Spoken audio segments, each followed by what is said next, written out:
Una vela, un quinqué, dan luz, iluminan, permiten ver. En cambio, unos focos deslumbrantes ciegan, dificultan la visión. Por eso, mi propósito ha sido iluminar y no deslumbrar, porque un profesor está para ayudar a ver, no para cegar a sus discípulos.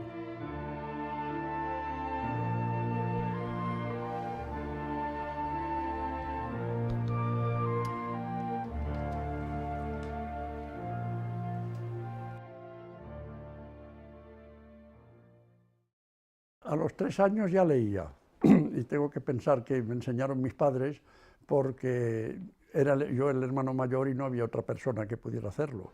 De modo que tendría que ser entonces y por ello. Hombre, mis primeras lecturas, aparte del Catón y esos libros que servían para aprender a leer, fueron sobre todo novelas y novelas de aventuras, y ya en la adolescencia, pues novelas, leí mucho, por ejemplo, las novelas de Verne, de Julio Verne, que hoy no se cita casi, algo a Salgari, por ejemplo, y novelas de ese tipo. Y también libros de divulgación que me interesaban mucho. Y recuerdo sobre todo un libro, que hoy supongo que completamente olvidado, que me produjo mucha impresión. Era un libro para la educación de jóvenes, se titulaba Hace falta un muchacho, y era de un autor catalán, Arturo Cuyàs Armengol, y no se me ha olvidado, y era un libro de anécdotas y de ejemplos, era un libro muy educativo. Hoy se consideraría anticuado, pero a mí me gustaba mucho. Muchas personas han influido en mi vida y en mi lectura, como es natural, y además no puedo dar un solo nombre porque han ido cambiando a lo largo del tiempo, ¿verdad? Hubo, por ejemplo, amigos a los 10 años y 11 años. Yo, por ejemplo, recuerdo un amigo que a los 13 años nos escribíamos unas cartas, a los 13 años, unas cartas, he tenido una en la mano en la que discutíamos si era más importante en la formación de la persona la herencia o el medio ambiente. Bueno, eso a los 13 años le hace a uno gracia porque es de una osadía intolerable, pero en fin, él estaba en un pueblo de Andalucía, yo había venido ya a Aranjuez y nos escribíamos sobre esos temas. De modo que influir ha influido mucha gente. Debo mucho a mucha gente. Bueno, el que se priva de leer o el que no puede leer se pierde todas las vidas que se adquieren en los libros que se leen. Uno lee, yo me acuerdo, uno lee a Salgari y se pierde la vida de un pirata en las aguas del Mar Caribe. De modo que eso es muy grave de perder. Que la palabra es algo tan definitivo que es la diferencia entre el simio, entre el chimpancé y el hombre, que por lo demás en los genes se diferencia muy poco.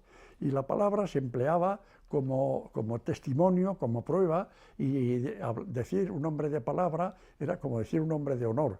Pero resulta que como el honor tiene muy escasa significación hoy en nuestra cultura, insisto, ¿verdad?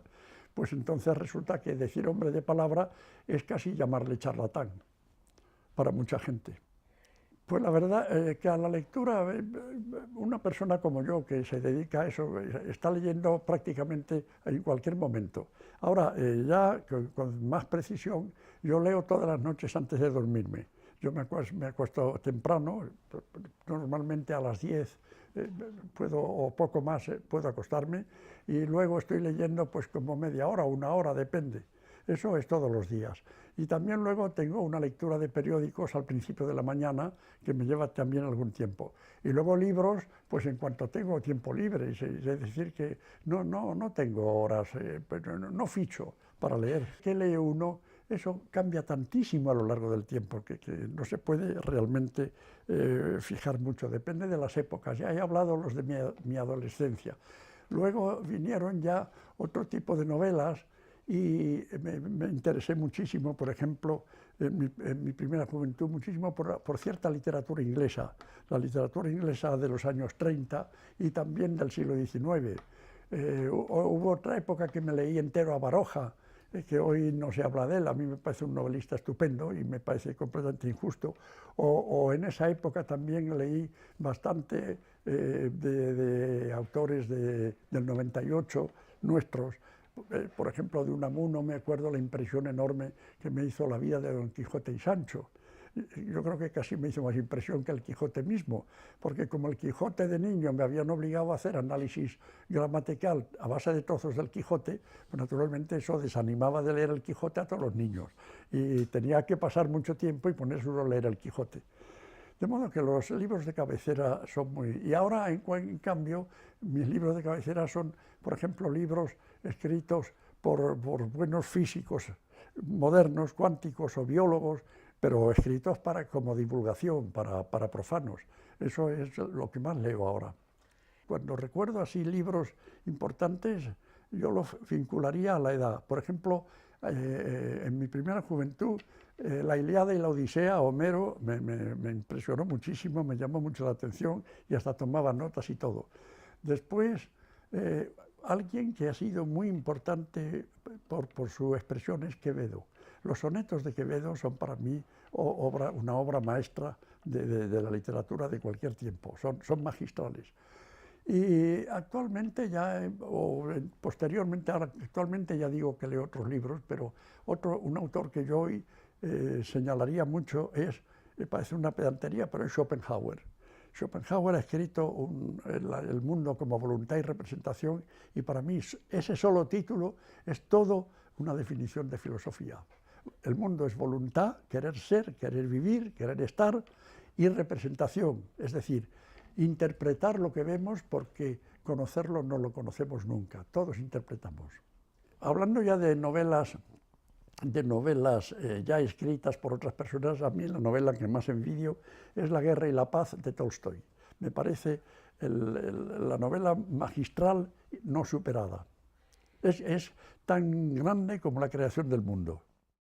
Hoy en España se lee bastante más que cuando yo era joven, se lee bastante más. Yo creo que se lee bastante más. No digo que se lee tanto como en otros sitios, pero yo no estoy tan descontento de la lectura. Habida cuenta de otra serie de factores que influyen en eso, la lectura se defiende para mí bastante bien. Los jóvenes, yo creo que leen más, algunos leen más de lo que se cree. No se puede generalizar sobre los jóvenes y sobre muchas cosas. Yo conozco muchos jóvenes que no beben. Lo que pasa es que estamos acostumbrados a juzgar por las noticias que tenemos. Y las noticias las provocan casi todo los casos más excepcionales, los casos más llamativos. Es decir, es noticia que un hombre se suba a una azotea y dispare contra la calle, pero no es noticia que todo el mundo salga a trabajar todos los días. De modo que no se puede juzgar por eso. Yo no tengo tan mala opinión. Para que los jóvenes lean más, y los que no son jóvenes, porque también, dada la prolongación de la edad útil de la gente, es decir, la longevidad mayor que proporciona la medicina, hay muchos ancianos que encuentran en la lectura una solución. Para eso las bibliotecas son muy importantes. Yo doy mucha importancia a las bibliotecas, muchísimo.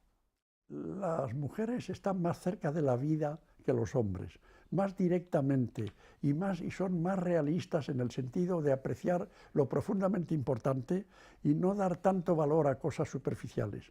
Puesto que la lectura es vivir, no me extraña nada que las mujeres lean más.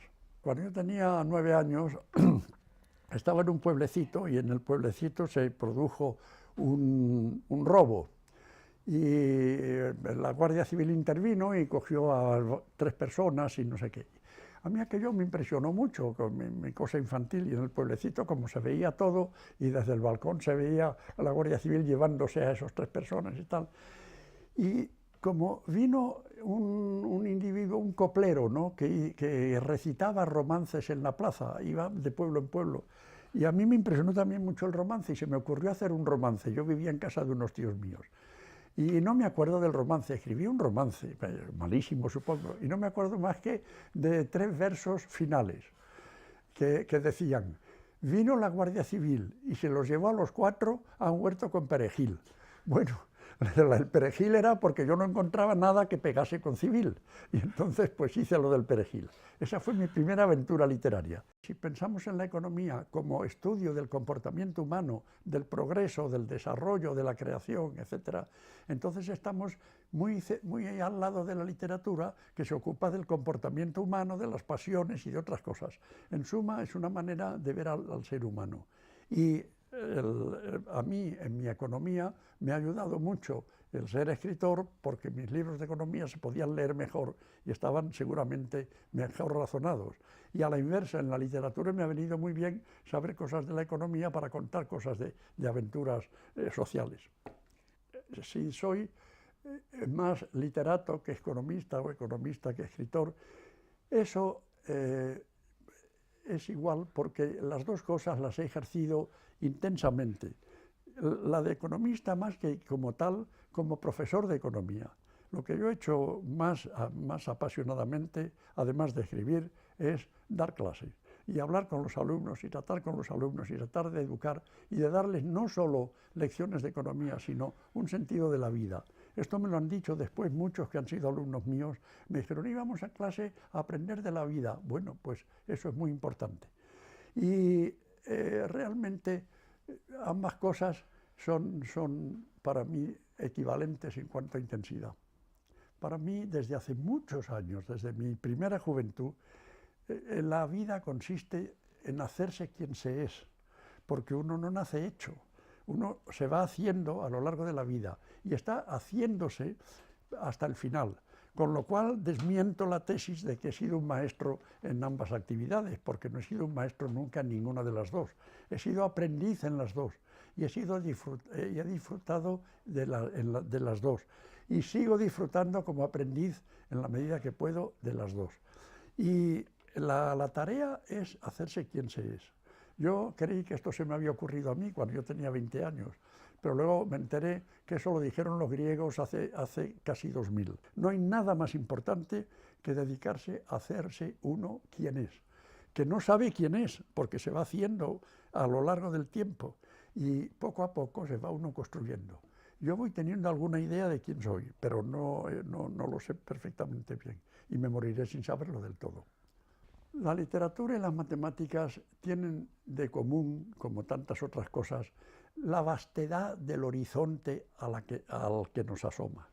El horizonte del matemático es la infinitud, pero el horizonte de la literatura también, porque pues, uno puede escribir, hay un océano de ideas posibles y de invenciones y de tipos y de personajes. El mundo entero se puede crear, de modo que en eso se parecen, pero se distinguen profundamente en el hecho de que la literatura es un arte y la matemática es esencialmente lógica y racional. No irracional en una sola palabra, lógica y razón. Eso es lo que es la matemática. Esto no quiere decir que se excluyan la una a la otra. Cuando uno hace literatura, lo hace naturalmente razonando también, pero lo que prima es la visión, la imaginación, la creación, eso es lo que prima. Mientras que cuando uno hace matemáticas, supongo, me imagino, que también la intuición y también la visión guían mucho al matemático y de pronto tienen eso que se llama la feliz idea y resuelven el teorema, ¿verdad? De modo que se parecen y no se parecen, pero una cosa es el arte y otra cosa es la ciencia. La gente pierde el tiempo en tal cantidad de majaderías que luego no les queda tiempo para nada. Yo recuerdo con este motivo una definición de la vida, no recuerdo de quién es, pero que dice, ¿qué es la vida? Dice, la vida es eso que se nos pasa mientras estamos haciendo otras cosas. Bueno, pues yo he procurado hacer menos otras cosas y vivir un poco más, y he vivido en la literatura y en la enseñanza. En otros tiempos me levantaba a lo mejor a las 4 de la mañana para ponerme a escribir. Ahora no tanto, ahora me levanto a las 6 y 6:30 y no siempre me pongo a escribir, unas veces y otras no. Escribir supone siempre pensar previamente. Improvisar, cuando es necesario, se improvisa, pero yo prefiero no improvisar. Y generalmente antes de escribir, pues estoy dándole vueltas a la idea, al personaje, a las cosas. A veces incluso tomo algunas notas aisladas que me sirven luego de apoyatura, pero dedicar más tiempo, en el fondo se dedica muchísimo más tiempo a pensar, porque escribir es un acto concreto que tiene su momento, tienes que estar con la pluma o con la máquina escribiendo, y en cambio pensar lo hace uno a todas horas. El escritor está pensando en escritura a todas horas, a cualquier hora. Incluso yo creo que durmiendo, pero bueno, desde luego despierto a todas horas. Yo soy antielectrónico. Es decir, yo admiro muchísimo la inteligencia de los aparatos esos, son estupendos, son buenísimos, pero yo no los gasto. Yo soy de otra época y no me interesa. De modo que yo escribo con el papel y he sido un mecanógrafo estupendo, y ahora de vez en cuando, si utilizo el ordenador, es para escribir a máquina. Luego ya grabar es de segundo curso y eso me lo hace mi mujer. ¿Dónde se aprende a escribir? Escribir es escribir con uno mismo, escribir con la propia sangre, escribir bajando a las galerías personales. Lo he dicho en algún sitio, el escritor es un arqueólogo de uno mismo y desciende a las ciudades enterradas, y desciende a las galerías y trata de saber qué hay por allí. Eso le permite, por un lado, conocerse mejor, es decir, hacerse a sí mismo, como he dicho antes, y también de paso conocer a los demás, porque la diferencia entre uno y los demás no es tanta. La imaginación es absolutamente primaria y imprescindible. La técnica viene luego a refinar el producto un poco, ¿verdad? Pero con la técnica solo, sí, se puede hacer una obra muy bien trabajada y con la sintaxis perfecta y todo lo que se quiera. Pero cuando lo que se busca, como lo que yo busco, es la emoción, porque la emoción es el motor primario de nuestras acciones. Decía Descartes, con una frase conocida, decía, pienso, luego existo.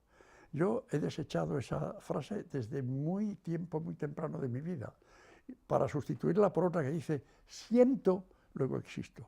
El sentimiento es antes que el razonamiento. El niño pequeño que no razona todavía, ya siente y se emociona oyendo la voz del padre o de la madre, o sintiendo la caricia o lo que sea, y existe. Y todavía no hace silogismos. De modo que para mí la emoción es primaria. Y uno de los problemas de hoy es que hay mucha más inteligencia que emoción. El lector más importante, uno mismo. Para empezar, uno mismo. Y después las personas a quienes se quiere. Mucho más en crisis que económicamente, estamos en crisis de sabiduría. Esta sociedad tiene muchísima ciencia, tiene muchísima técnica y no conoce el arte de vivir y de saborear la vida, no lo sabe. Es como un aprendiz de brujo que tiene a su disposición unos instrumentos fantásticos, tenemos unas máquinas y unos medios de comunicación y unas posibilidades de creación y de construcción y de destrucción tremendos, y no sabemos utilizarlos. La prueba es lo mal que se vive, y la prueba es la barbaridad que estamos haciendo, y la prueba es que tal como se está viviendo no se puede seguir. Voy a decir una cosa que no se está diciendo estos días y que es la verdad. Se está diciendo si la crisis financiera va a acabar con el capitalismo. No, no, es al revés. El capitalismo se acaba ya y la crisis no es más que una manifestación de esa caída. El capitalismo se acaba, está agotado ya. A la condición humana le hacen daño bastantes cosas y desde luego la codicia, el afán de dinero y de poder es nefasto, y la estupidez también por pasividad y porque algunos hacen daño sin darse cuenta, ¿verdad? Ambas cosas son malas, pero a mí me parece mucho más peligrosa para todos el ansia de poder. El poder es terrible, porque el poder siempre tiende al abuso, y esta crisis financiera es porque el poder que tenían les llevaba a abusar. Pues el enemigo más funesto en estos momentos es el clero. Y digo el clero y no la Iglesia, porque la Iglesia incluye a los fieles, y yo tengo un respeto total por los fieles. Pero los delegados de la empresa Vaticano Sociedad Anónima, esos hacen un daño tremendo. La prueba, su oposición feroz a la enseñanza de la ciudadanía. No quieren ciudadanos, no quieren gente que razone. Y eso es un freno espantoso. Larra dijo que escribir en España es llorar. Ser maestro de escuela, si se hace vocacionalmente, es una de las cosas más hermosas que se puede ser. Y más difíciles. Yo, como catedrático de universidad, me ha parecido siempre que un excelente maestro de escuela con niños pequeños, o una maestra, hacen una labor extraordinaria. Una labor extraordinaria. Unamuno decía que si el Estado se gastase en primera enseñanza lo que se gasta en otros niveles más altos, sería mucho mejor. Porque una vez que un niño en sus primeros años, que son decisivos, y por eso se tiene tanto interés en inculcar la educación religiosa, años decisivos para la formación, Una vez que se le ha formado, ya puede seguir adelante él solo mucho tiempo. Pero si empieza mal, luego es muy difícil. ¿Por qué se lee poco? Porque se educa mal. ¿Por qué la codicia? Pues porque se educa mal. Porque nos educan para consumir y para producir, no para que pensemos ni razonemos, ni para que nos hagamos quienes somos. No interesa que seamos personas, interesa que seamos productores y consumidores, y además lo más borregos posible. No, ser buena persona es mucho más importante, porque la humanidad puede vivir sin el Quijote, aun admirando el Quijote todo lo que se quiera, pero si no hay buenas personas, la humanidad se va a paseo. Pero vivimos en una sociedad y en una época que trata de deslumbrar y no de iluminar. Dicen que vivimos en la era de la información, pero la información con sus excesos se utiliza para desinformar. Luz, dame tu luz, yo no quiero esta vida, dame tu luz, oh, sin tu amor no puedo gritar, te amo.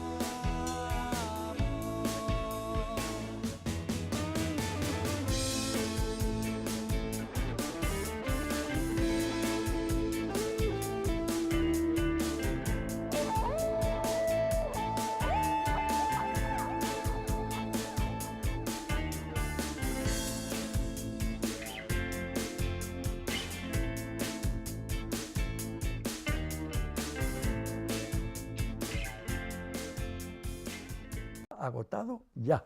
A la condición humana le hacen daño bastantes cosas y desde luego la codicia, el afán de dinero y de poder es nefasto, y la estupidez también por pasividad y porque algunos hacen daño sin darse cuenta, ¿verdad?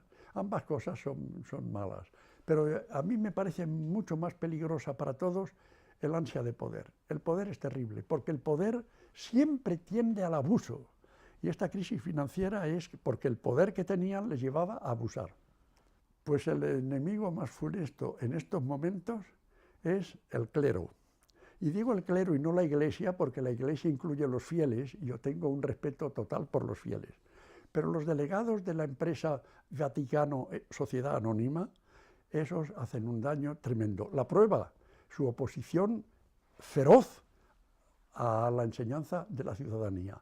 No quieren ciudadanos, no quieren gente que razone, y eso es un freno espantoso. Larra dijo que escribir en España es llorar. Ser maestro de escuela, si se hace vocacionalmente, es una de las cosas más hermosas que se puede ser, y más difíciles.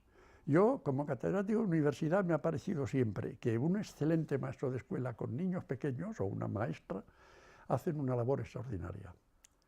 Una labor extraordinaria. Unamuno decía que si el Estado se gastase en primera enseñanza lo que se gasta en otros niveles más altos, sería mucho mejor.